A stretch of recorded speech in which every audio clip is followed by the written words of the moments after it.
saw cool colors or didn't. And for me, Wait a minute. So you're saying that if people have a DMT trip and they didn't see the elves, and they think of that person who had that DMT trip as an NPC? As like an NPC, like you don't have like a soul because you didn't really connect with like any beings. You just saw pretty colors, you got a very simple experience. You know what I mean? But I had the opposite from after doing DMT. I see so much more humanity in everyone I'm around. Like I feel very changed after doing DMT. It's a very profound experience. And like I'm just noticing more things about people. I'm being more aware of like their body language when they talk to me. And I think it was a very positive thing doing DMT.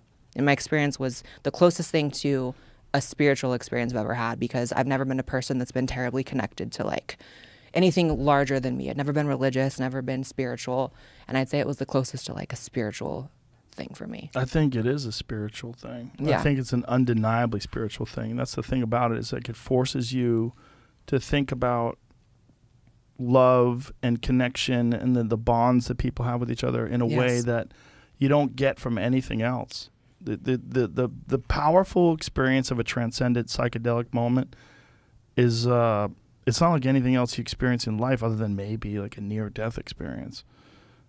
Yeah. But you could argue that they're the same thing. I know people that have had near-death experiences that swear that it was like a DMT trip. I'm sure. And I don't think it's confirmed, but people say that it's what happens when you legally die or medically die. It's like you have a DMT trip. Yeah, and I could see that. But it's not confirmed, but there's a lot of there's a lot of evidence that points to that. I could see that. And it in a way made me like less fearful of death, because I was like, if this is what happens at the end, it's a great feeling. Yeah. I'm okay with it going out like that. Like you just get this, for me at least, when I first was hitting it, and then like you start to leave the planet, I felt like this intense like set of rings going around my body, like of just warmth and like happiness and love. And then all of a sudden I'm like in space. And I did see an elf, which is what people call them. What they look like? Kind of like a court jester, and it had like slinky long arms, and it sounds like crackhead shit if you've never done DMT. I know not to you, but too. A lot of people have a shared like physical description of what these things look like. One of my most profound experiences, there was a bunch of court jesters giving me the finger, just flipping you off. They're like, "Fuck you," like openly mocking me. And I was like, what? Killing your ego. I realized I take myself too seriously. Like, as they were doing it, I was like, I know what you're saying. And they went like this. Like chill out. That's it. I got it. Like, while they were doing it, I was like, oh, I get it. And they're like, mm-hmm. That's the thing, is like a common experience, people who meet the elves or the jesters, whatever you want to call them, they have like something to like teach you. Yeah. So for me, it was kind of similar to learning not to take myself seriously, but it was more so, don't take life so fucking seriously. Right. Trust the process of life, because I'm someone who, even though I like to think I have my life pretty together, I still worry about everything so much all the time. I'm always stressed out. And the elf was telling me, like, does everything have to be a fight, Blaire? Is everything a war? Whoa. Are you worried about everything? Like, kind of clowning me a little bit, literally, because it's kind of clownish.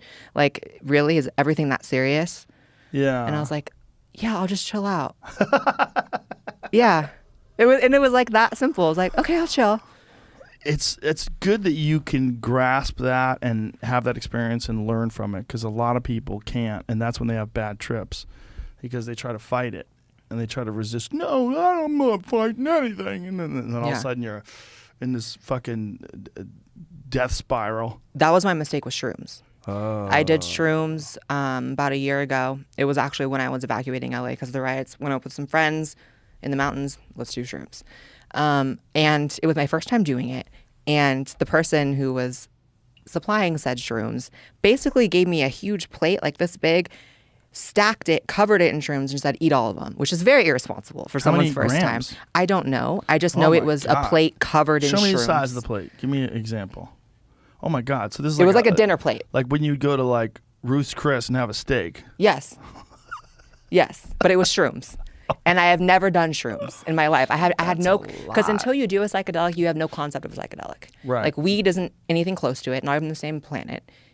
So I ate all of it. We walked down to the water, and then the whole world changed.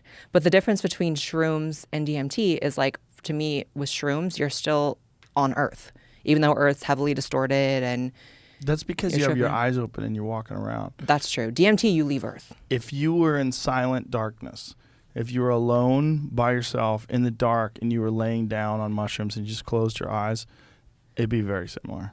Oh, okay. That makes sense to me. Yeah. We were walking around, and there's something about doing it. Like, we were in this neighborhood in Big Bear with all these like cabins, and like I started getting so freaked out that everyone was just watching from their houses, and it was me and 5 people. And so we were all tripping, walking back to the cabin from the water, holding hands, walking slowly. Like, oh my God. And I was like, are people looking? Are people looking? They probably are. Look at these freaks holding hands. No, yeah, for sure. Balls. And we were all like social media people or whatever. We were like, people are going to film this. It's going to be on YouTube tomorrow. Wow. Be fun. Yeah, I wouldn't have been ashamed. It's not the best idea to do that publicly. A lot of people wind up doing that. They do it publicly and they trip balls and they walk around. But or to eat a whole fucking plate. Yeah. I should have had one little shroom. That's a good way to start. Yeah. A good way to start is like one, and you get like a little feeling, maybe like a do-a-gram, nothing crazy. Yeah. Before you want to get into like the 3 to 5 gram, like yikes. I think it's also very important to do it when you're maybe in a good place in life. Like, I would never want to do it if I was in a bad place. Like, when I did shrooms, half of my trip was really, really scary and really bad because I was in a bad mindset. Like, LA was on fire. I was escaping. I felt unsure about the world. Right before we tripped, it was like a news report, like Trump going into a bunker as protesters descend upon the White House. And I was like, let me escape this. I don't think it's good to use it like as escapism, shrooms. Did Trump have to go to a bunker? Is that real? I think he denied it after that, but I remember in DC when it was the riots happening, and I think they moved Trump to a safe place. I'm sure he would deny it, but